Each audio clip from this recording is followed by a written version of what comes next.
নমস্কার বন্ধুরা, আশা করি সবাই ভালো আছো, সুস্থ আছো। আজকে রবিবার, আজকে আমি একটু এঁচোড় চিংড়ি রান্না করছি।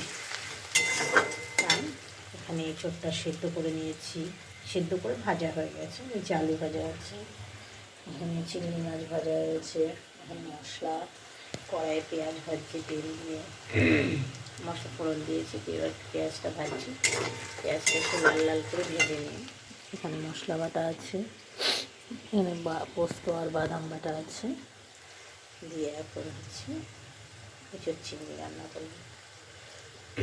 আগে থেকে দেখাতে পারিনি তোমাদের। এখন মশলাটা কষে যাবে, দিয়ে তারপরে এঁচোড়। আজকে রবিবার, তাই একটু এঁচোড় চিংড়ি রান্না করছি।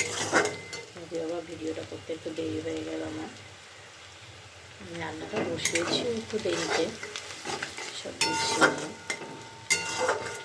শরীরটা একটু একটা ভালো নেই, তাই আস্তে আস্তে করছি। পেঁয়াজটা একটু ভাজা হয়ে নেই, একে একে দিয়ে দেবো। এরপরের ভিতরে রসুন বাটা দিয়ে দেবো,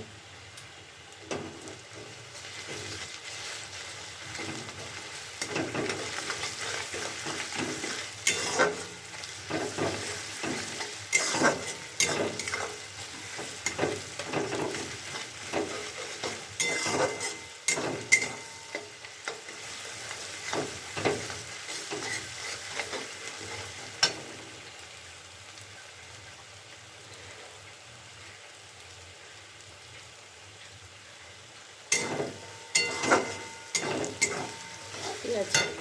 এরপরে সব বাকি মশলাগুলো দিয়ে তারপরে মশলাটা কষে গেলে এঁচোড়টা দিয়ে দেবো, দিয়ে কষা কষা করে জিনিস এই যে চিংড়িটা রান্না করবো। নিয়ে ভিডিওটা আমি এখানেই শেষ করছি। পরের পাটে দেখাবো এঁচোড়টা পুরো রান্না কমপ্লিটটা করে তোমাদের পরে দেখাচ্ছি। সবাই সুস্থ থেকো, ভালো থেকো, সাবধানে থেকো।